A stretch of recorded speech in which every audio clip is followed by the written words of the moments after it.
You know, there's 326 million cubic miles of water on our planet, and experiencing it could have a positive effect on our mental health.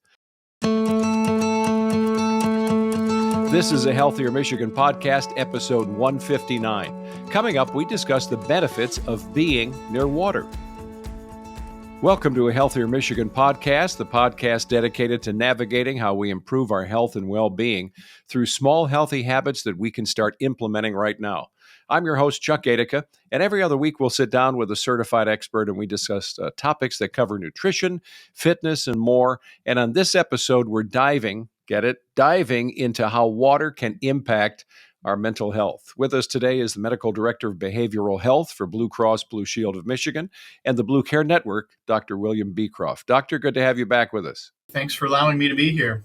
Yeah, sure. Well, you know, this stat, we kind of know it, but sometimes the sheer math of it gets away from us. Water covers 71% of Earth's surface. In Michigan, we are told that we are never more than 6 miles away from water, or 85 miles away from a Great Lake. So most of us have sat on a beach. We've watched the water come in.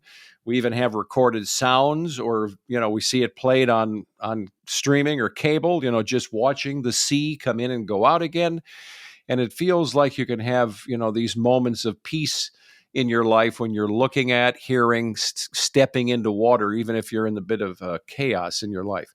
So while these moments can be serene, does being near water have a positive impact all the time on mental health? All the time is a bit of a stretch. There's nothing that's all or none, but it really helps a lot most of the time. If you have the opportunity of being able to be close to a body of water, there's some physiologic things that we can talk about here, and there's also just some emotional things that it really can help facilitate for you. So why is it that being near water seems to have this calming effect? What does it actually do for us? Well, looking at the physiologic part of it, there's been multiple studies that have shown, which is interesting because before looking into this, I didn't know about some of these studies. I've felt the effect, but not really seen the studies. But you actually have less cortisol, which is one of the more stimulating neurotransmitters and hormones in our body. And you also have more serotonin, which is one of the more antidepressant or the more happy chemicals in our brain that occurs. So that's pretty amazing. Also oxytocin, which is the neurotransmitter that helps us to bond to other people and have a sense of peace, is quite high when you're close to water. And that is things that I had no clue of, and it is physiologically makes a lot of sense why that works. So does it matter what kind of water? You know, when you fly over Michigan, you're on approach, you know, you'll see all the lakes in Michigan, but you fly in, you'll also notice people who have swimming pools, right? You notice smaller bodies of water, if you will, the kind you can control yourself in the backyard. Does it matter how big, do you think, or is it just water? Well, again, looking at the studies, it really doesn't make any difference what the size of the water is, although the bigger it is, the more awe that there is, and that has a factor in and of itself. But there was one study of two that looked at people sitting next to a pool and looking at their average heart rate and blood pressure. It went down with people that were looking at the pool and was normal or elevated with people that were looking at a tree in a parking lot. Wow. Amazing. Now, you know, that's interesting. A couple of years ago, I saw a study that talked about seniors in, you know, like a care facility, and how they were going to try to pipe in large wall size, maybe on an 85-inch flat screen, and even using wallpaper, just outdoor scenes of water and trees, et cetera, you know, kind of that forest bathing and then also being near water.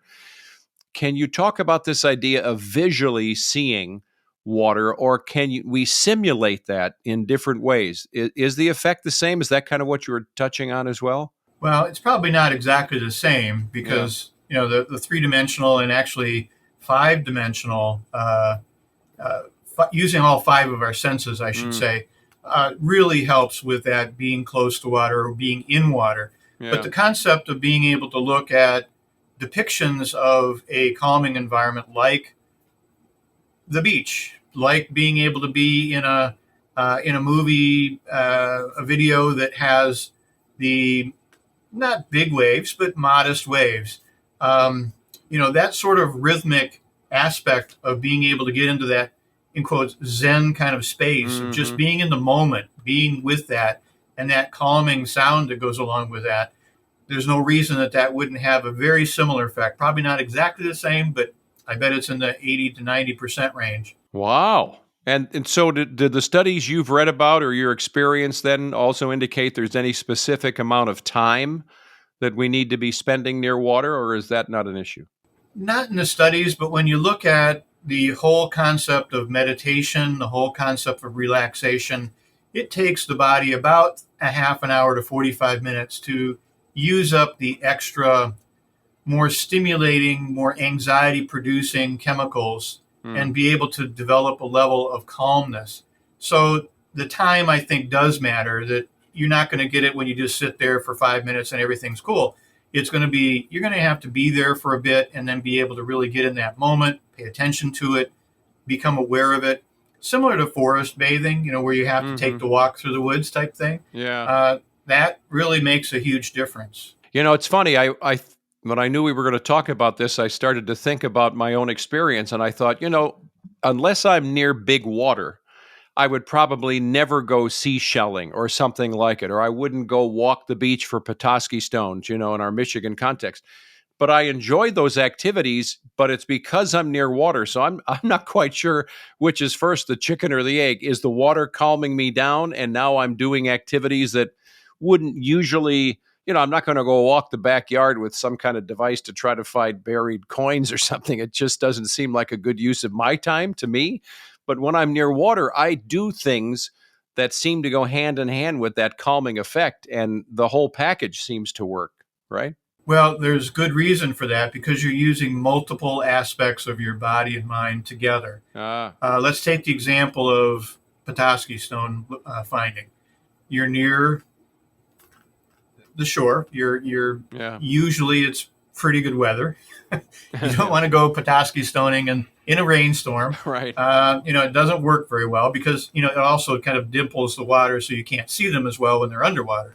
So the issue is you're using your right brain to be very intensely looking for that pattern of the stone. It's not just the stone itself. They all look the same. You've got different epochs of the fossils. So you've got the big Petoskey stones, you got the little tiny ones. There's special names that I can't remember them, but of the coral. But so you're really working very hard in your brain. You also have in the background that rhythmic motion of, hopefully it's not a real windy day, but more of a calm day. So you're getting these little 3 or 4 inch waves that keep on splashing up on your feet and this kind of stuff. And you do that, and after a half an hour, you get into that rhythm, and your whole body starts to be more rhythmic. So you're using that ability to then free up your right brain. And I'm sorry, you're using your left brain to look at the Petoskey zones. The right brain then gets to be freed up to be creative, to be able to think about things that you haven't thought about. That's where you get these aha moments that occur. And it's like, oh yeah, that's what I should have done with that person the other day. So those are the moments when it really kind of uses that multi-sensory capability that you have. And if you were to take the next step of doing this snorkeling, now you've got that sensation of floating, of weightlessness in the water. You've also got that sense of rhythm because you're on the top of the surface. Your body is kind of moving gently up and down with the waves, and also any swells that may be happening in there. So you see where I'm going with this. The more of your senses that you can tie up and your brain is busy with, the less you're going to be thinking about the moment-to-moment things that are bothering you, and the more creative you're going to be able to become. It's funny you say that because I know in my family's life, there are members of my family, to some extent, my wife included, snorkeling. I mean, I'm certified scuba diver. I enjoy the whole process. My wife, Susan, she'd sit there. She'll look at the water. She experiences it, but I'm not so sure it's an overstatement to say that sometimes near an ocean, she hears the music from Jaws playing in her mind. So getting in it is not a big deal. And I know it's the same with some of my kids. So, for some people, that whole idea of just looking, hearing it, maybe feeling a breeze or even smelling the sea water, whatever it is, those senses, that's enough. that's really just enough. Yes, it is. Yeah. What else did you learn? Any other aha moments in those studies that you came across? Well, a couple more things that I've seen just in my career Yeah. is colors can be therapeutic, and there's different attributes of different colors.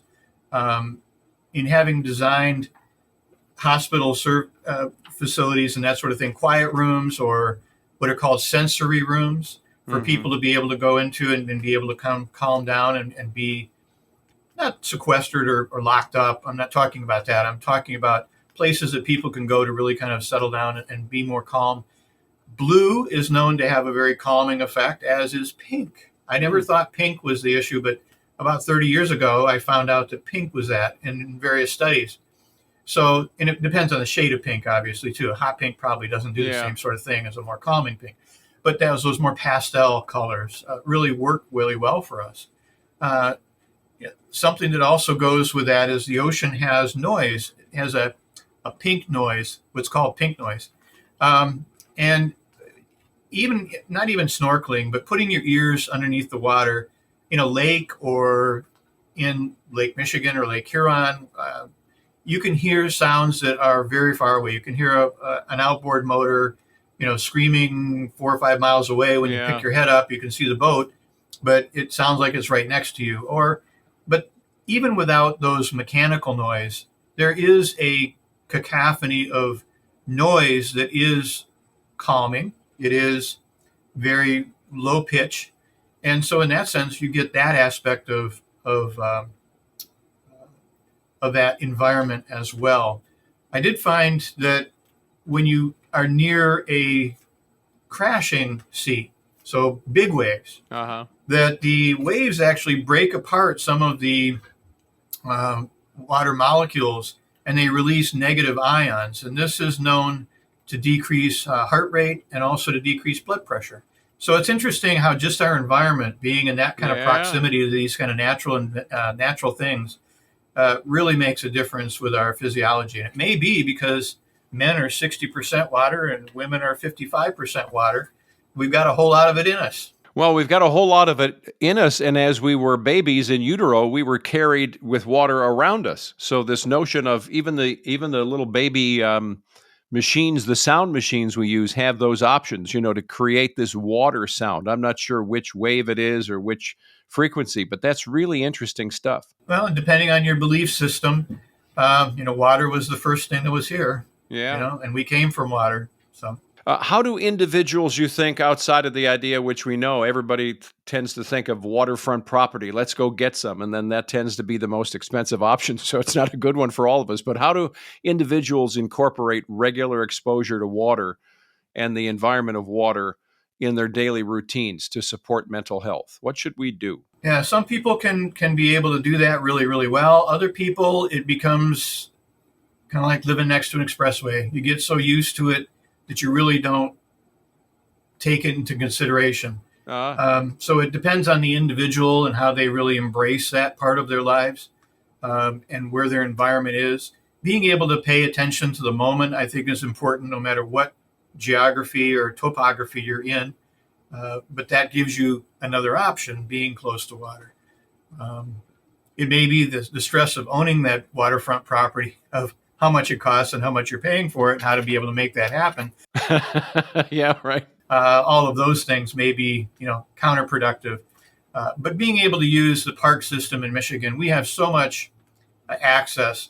And again, in Michigan, we're fortunate in the sense that water beyond the closer to the water than the high water mark is public ground. So you can walk in front of the most expensive mansion and still have the same view being an average citizen. Those are things that we're really very fortunate about, is being able to do that. You have to be respectful of people's property and that sort of thing. I'm not saying that, and it is communal property, so you have to be respectful that way of it. But being able to be there, leave footprints, nothing else, move on, take the experience with you. And it's funny that even a routine doctor appointment for me, the doc's office had a smaller, I'm talking tabletop size, self-contained little waterfall. that was one of the most calming things, because oftentimes people are in a doctor's office for a non-routine thing. That was not my case. But I thought, well, that's interesting. That's probably doing all that you've discussed of calming people down before they're called in for their appointment, right? Yeah, I've seen that in a lot of physicians' offices, and even some hospital lobbies will have a water wall or large fish tanks. People think, well, the large fish tank, they just really like fish. There's actually a purpose for it, for the patients and the people coming to visit them, is to be able to do that calming effect. Because there's the white coat phenomenon that you go in and you see the doctor and your blood pressure's real high, and you wait 15 minutes and the doctor takes your blood pressure again and it's pretty normal. So that problem, if you can get that resolved in the waiting room and really focus on what you're there for, the questions that you have for the doctor, you're going to get more out of that experience in the first place, and it's going to be a more natural environment for them to be able to have what your vital signs are and how you're really functioning on a routine basis, not the excitement of coming to the doctor. And I use that plus or minus excitement. It doesn't have to be that you're real excited to see the doctor, but you're anxious as well. So what would be your takeaways from our discussion today that we could leave with the audience? I think the things is to be able to really, look at your environment. What are things that you can be able to capture in there? The research has found that some of these natural sounds, these natural phenomena can be helpful for you. Maybe spend some more time going to a local park that has a water source of some sort.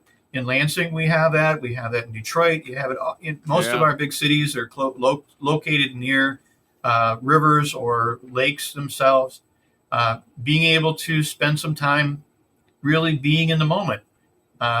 You can also record some of those situations. I've done that where on long haul flights, I've recorded Lake Michigan was one, and also a river in Alaska where I was at, and being able to then put your phone or your device on just a loop and being able to listen to that. It drowns out some of the engine noise of the airplane and that sort of thing, but it really kind of gets you into that quiet space. The time goes by and you can be able to have a much more enjoyable long haul experience than what you would without that, I've found.